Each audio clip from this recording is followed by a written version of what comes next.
All right. Hey, folks. My name is Jason Ray, co-founder, CEO of Paperless Parts, and I'm here with Matt Newman, president of Athena Manufacturing.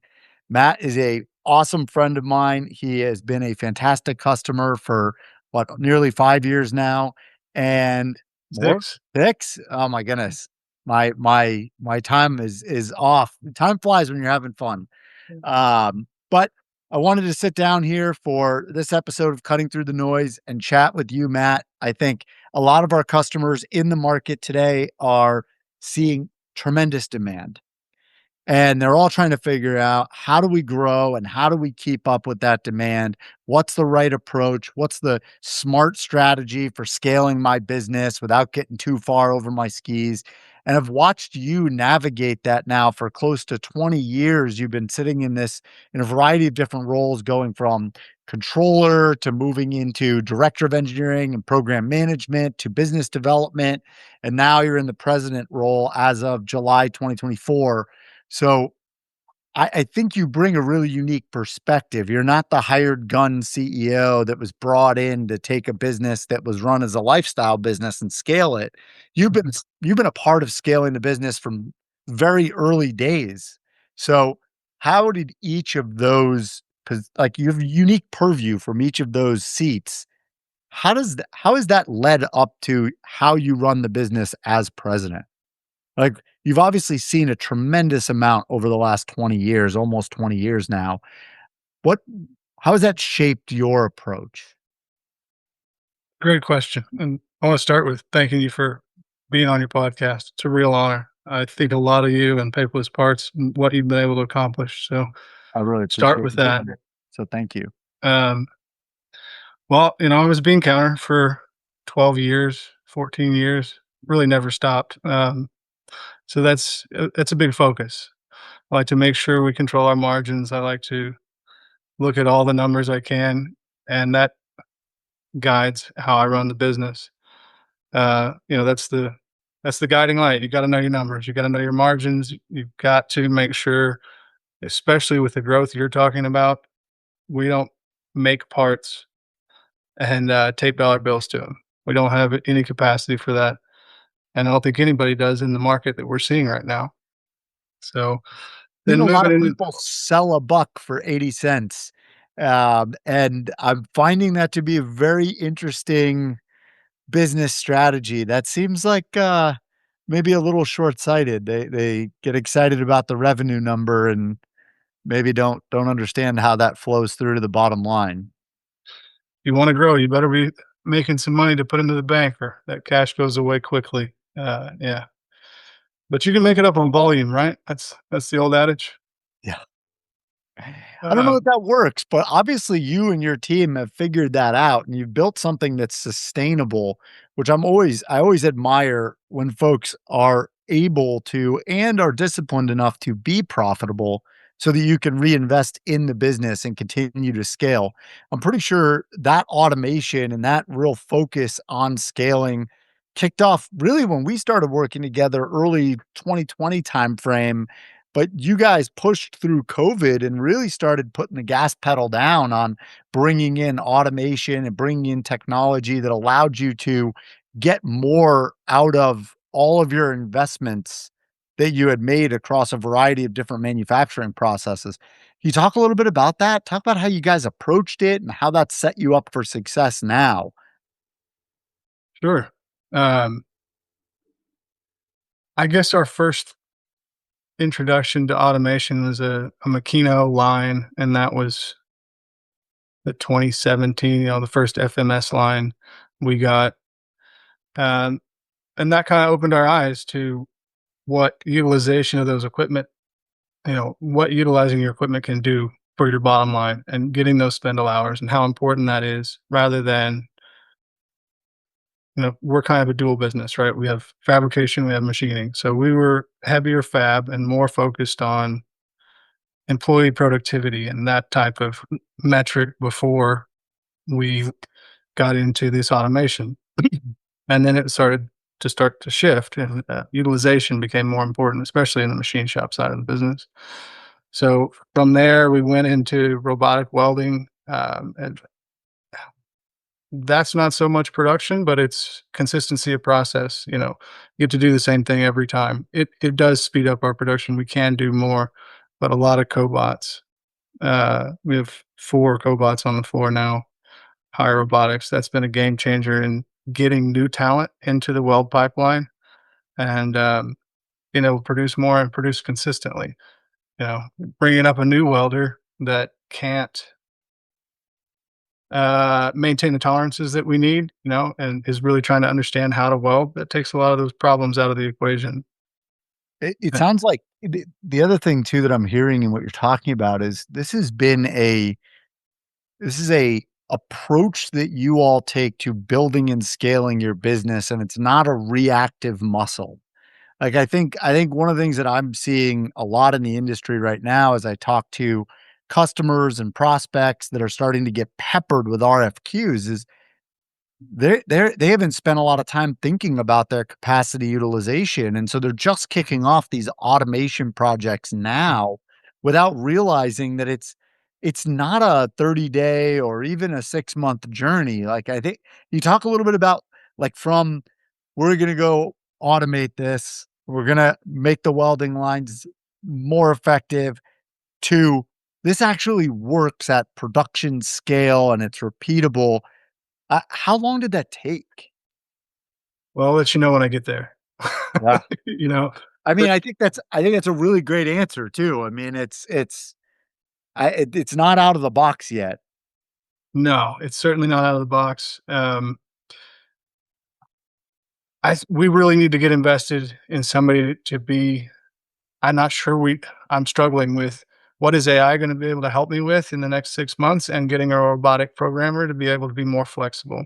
So those traditional product lines that we've been able to get up and running, um, between the fixturing and the programming, depends on what kind of robotics we're talking about. If we're talking about traditional versus a cobot programming, super easy, but getting the fixtures, improving the process, that can take 3 to 6 months. And then in a traditional setting, I think that's a 9-month project pretty easily if you're really trying to scale. That's about what it took.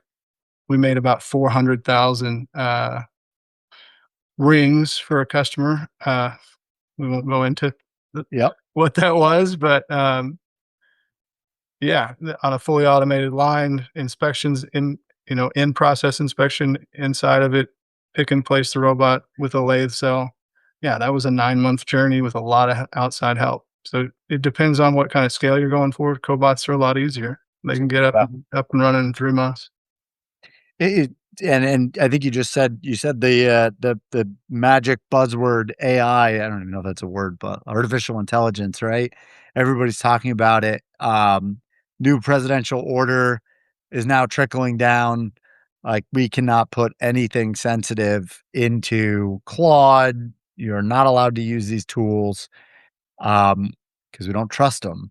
How does that so you're sitting in a leadership role, you're running the ship.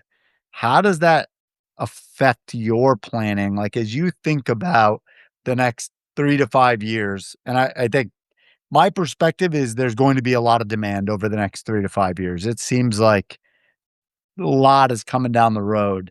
How does something like that factor into your planning strategy? Are you thinking, "You know what? I gotta wait till the dust settles because I don't wanna go hitch my cart to a horse that's not gonna run for a defined period of time, or at least something predictable," or are you willing to take some bets and see how things evolve?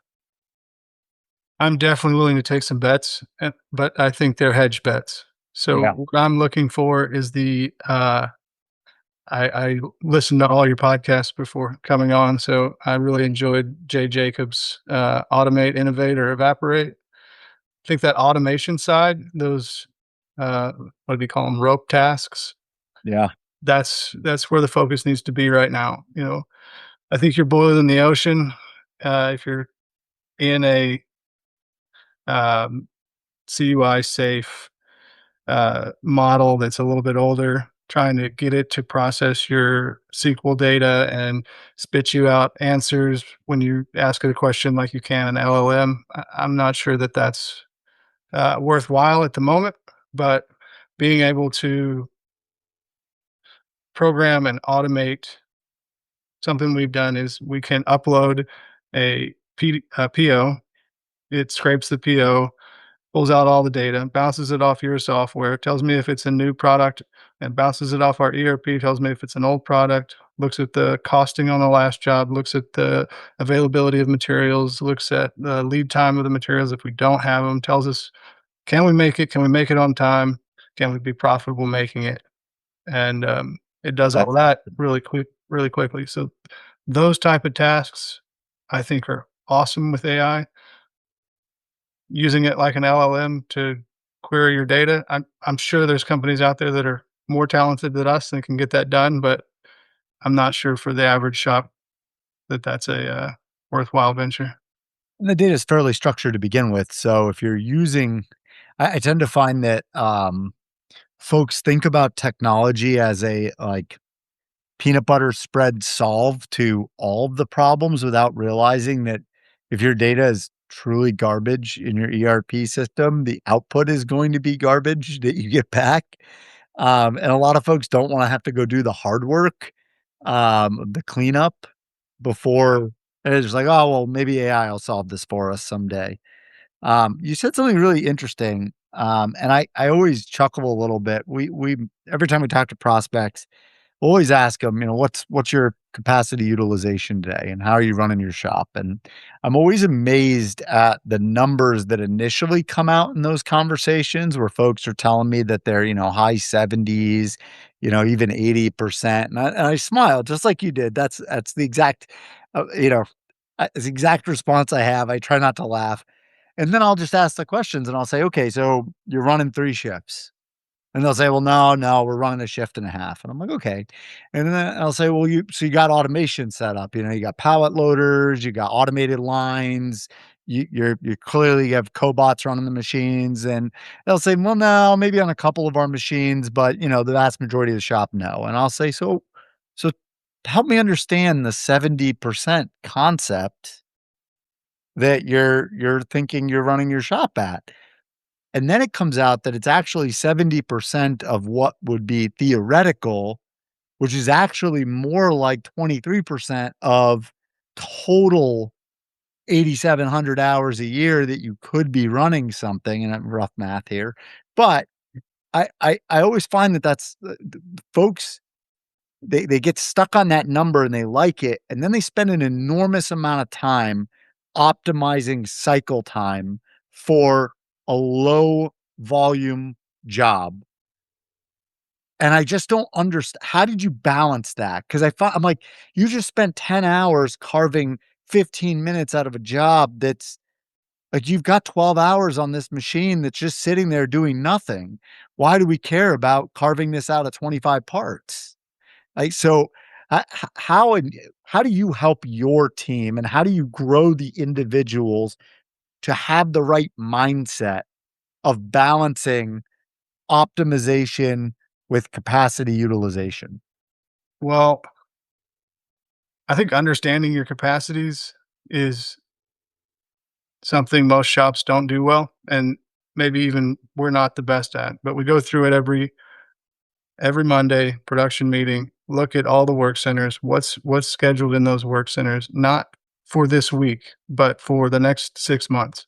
What are the highest hitters in that work center?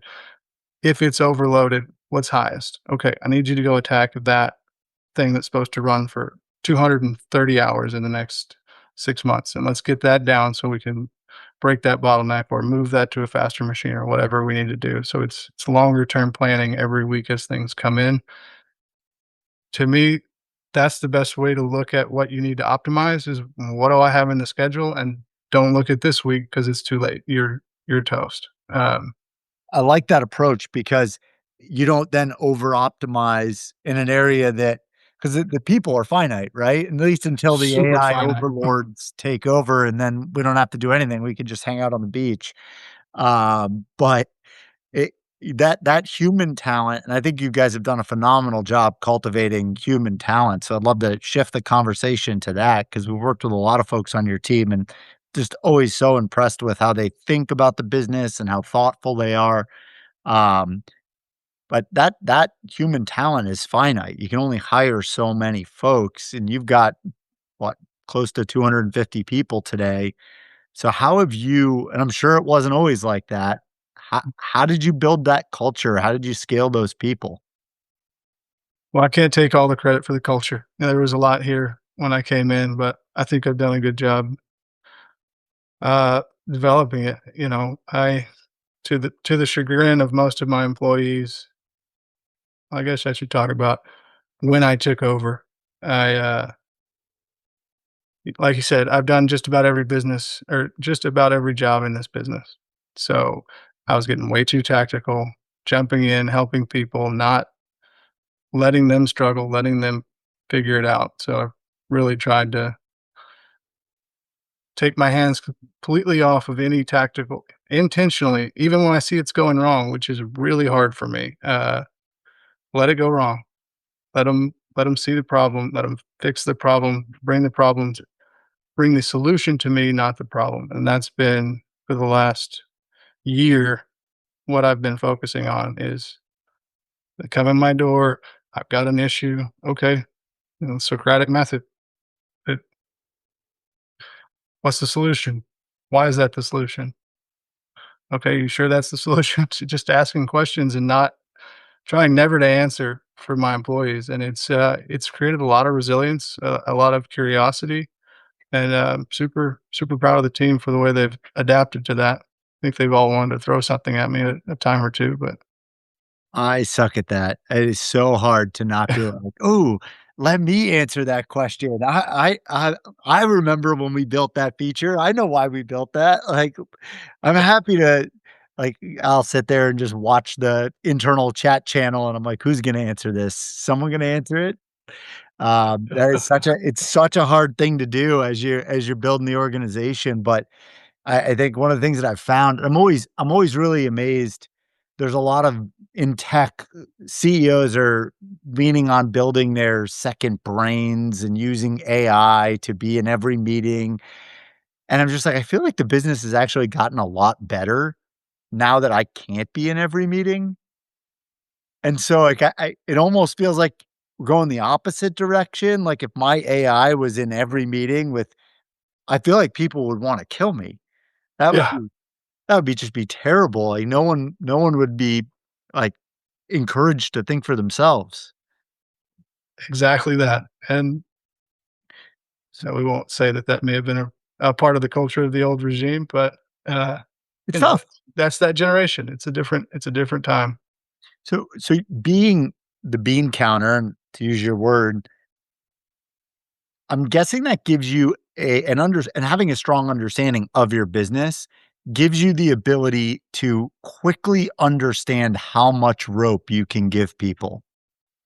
Absolutely, Is that the, like, underlying foundation of you being able to let people make the mistakes and do the rough math of, "Okay, like, that's gonna sting, but it's not gonna break?" absolutely. Yeah. I react quite quickly when that number gets into 4 and 5 figures, but if it's gonna be a few $100, let them bang their head on the wall for a bit. Yeah. That's,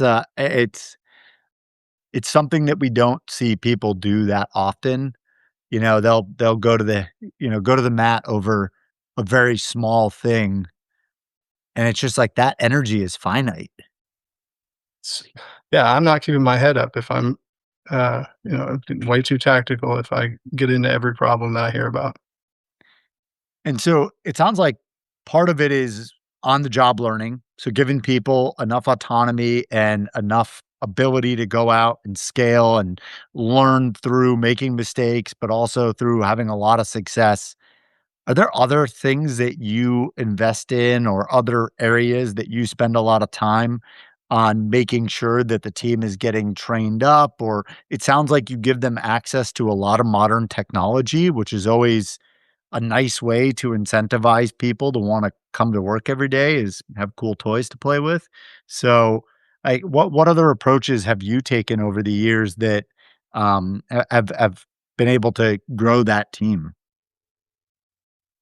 So if you're talking about the whole team, You know, in that section, I'm talking about my management team mostly Yeah, and teaching them yeah. how to make decisions. But the whole team, we're very heavily investing.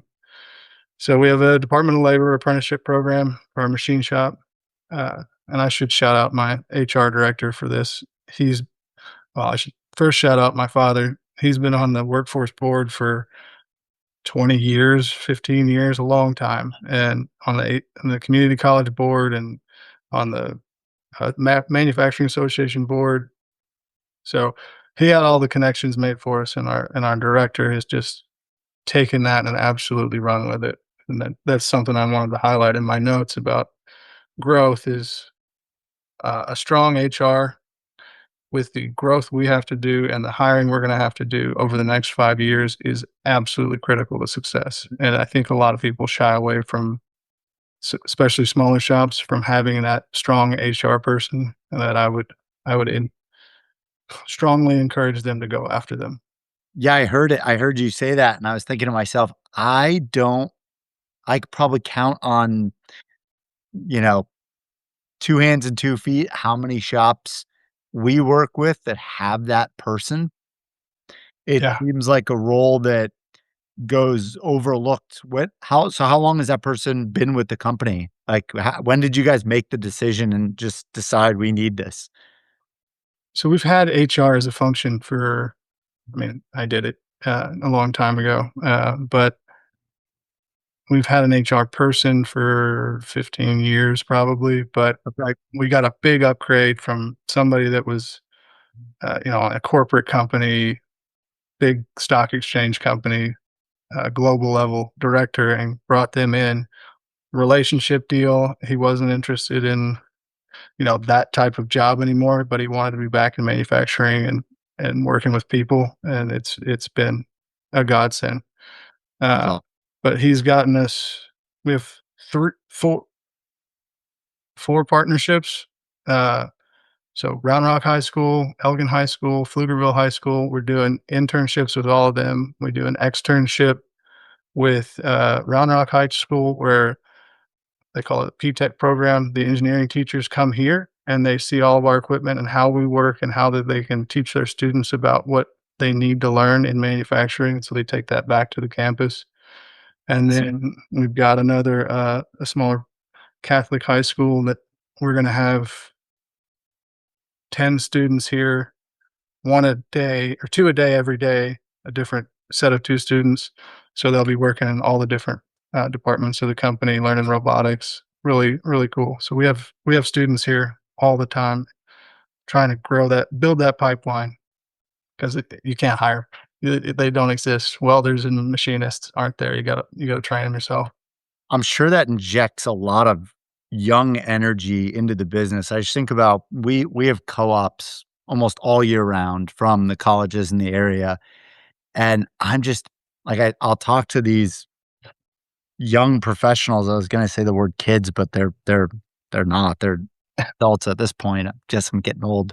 But I mean, I talk to these folks, and it just blows my mind with how they think.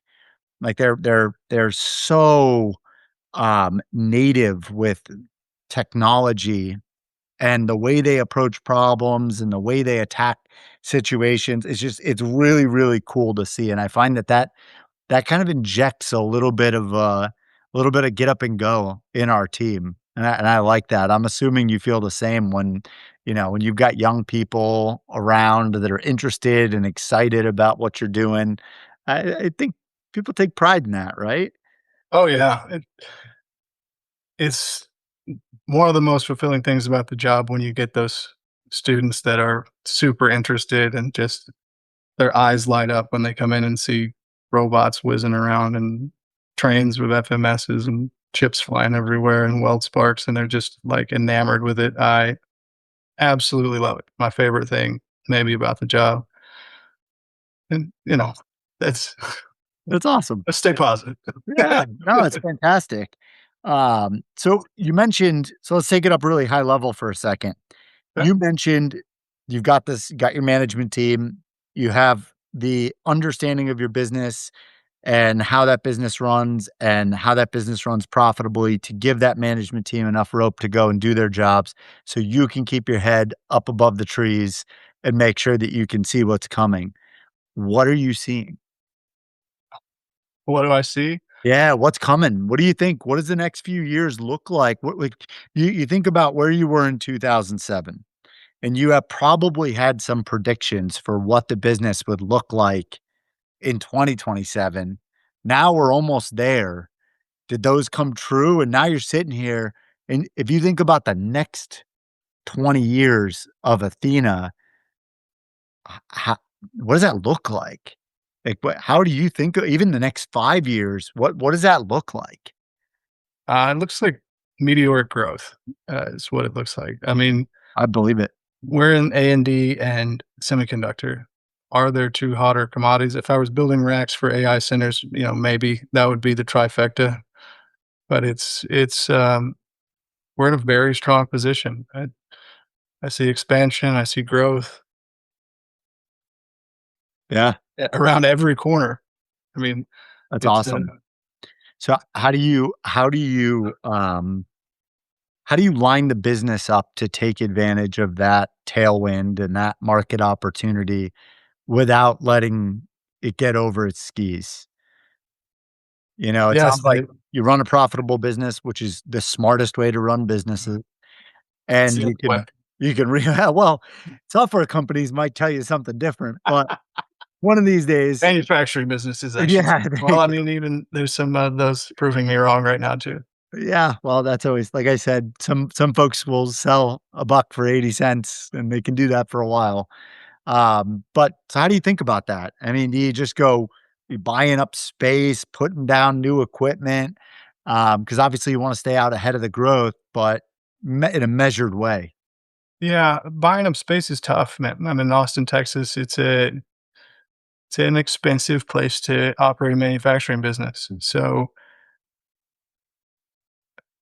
I'm looking at some M&A stuff, trying to buy companies. We need immediate growth. Yeah.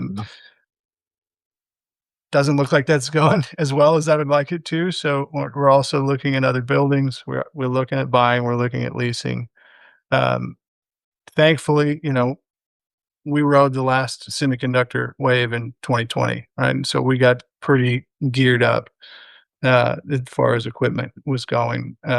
So I don't have a lot of expenditures there to make. We bought 3 or 4 machines this year, but nothing crazy. Uh, and I don't see a lot of need for additional equipment in the next 2 years. Uh, Okay. it, if what they say is going to come true, I'm definitely going to need some of that. But I think The the way to M&A grow right comment. now is M&A. Yeah, it's super interesting. So we're seeing a ton of that.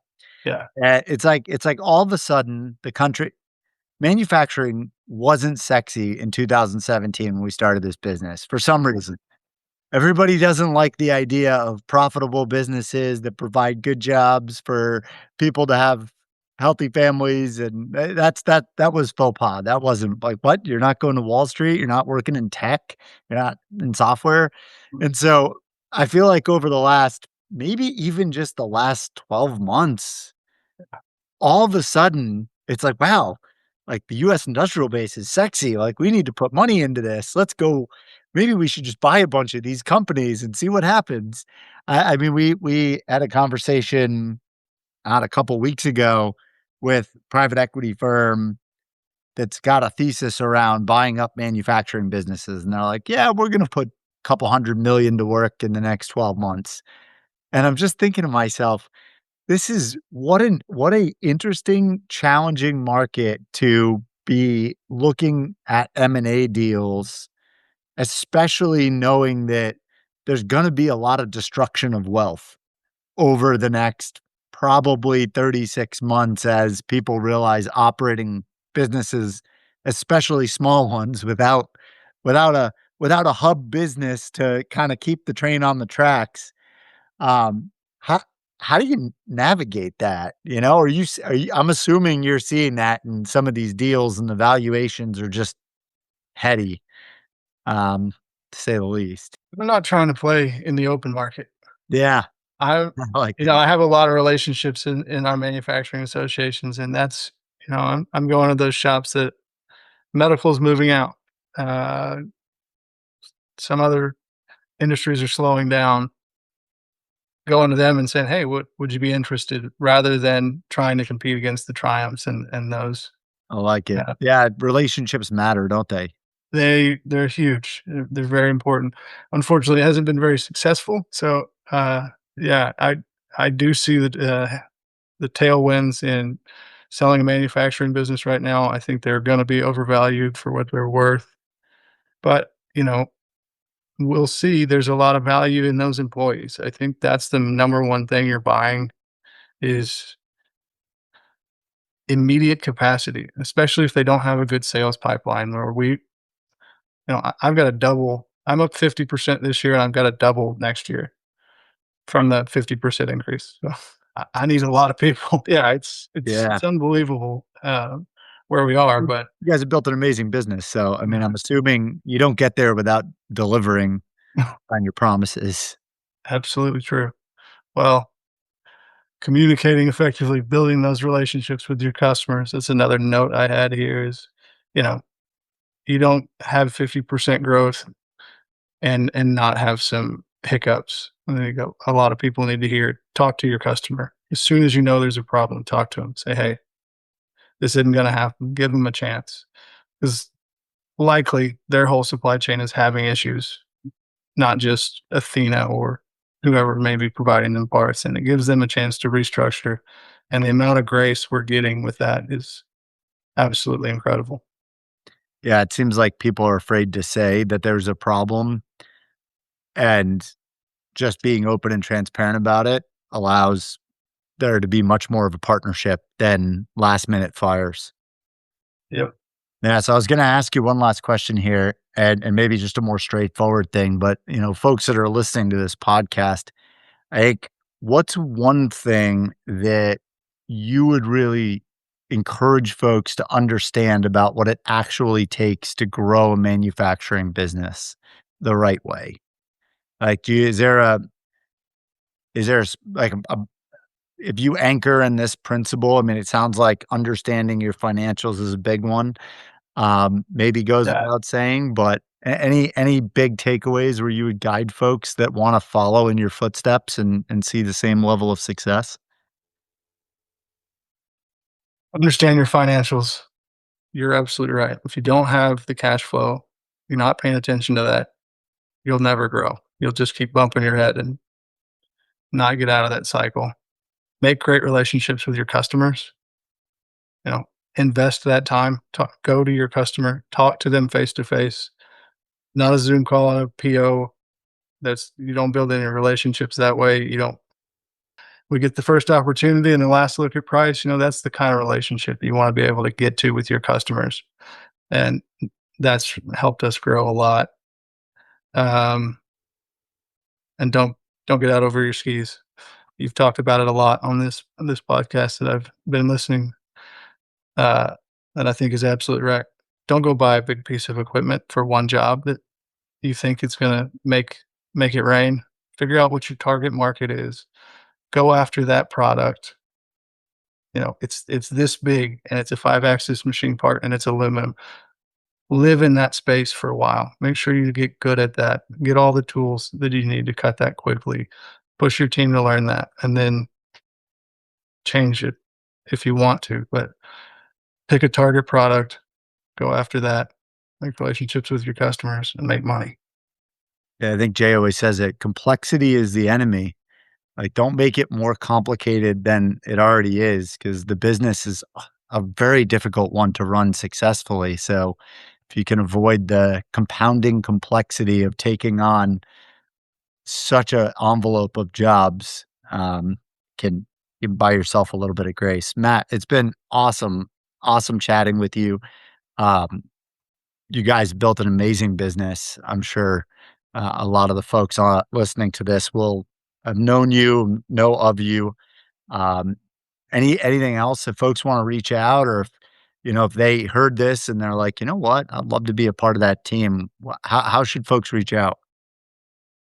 I'd love to have some people be a part of this team. So HR at AthenaMFG.com is how you can reach out to us about if you'd like to join our team, and sales at AthenaMFG.com if you'd like to be a part of our customer base. That's awesome. Thanks, Matt. I really appreciate it. I really appreciate your time today. Thank you, Jason. It's an honor.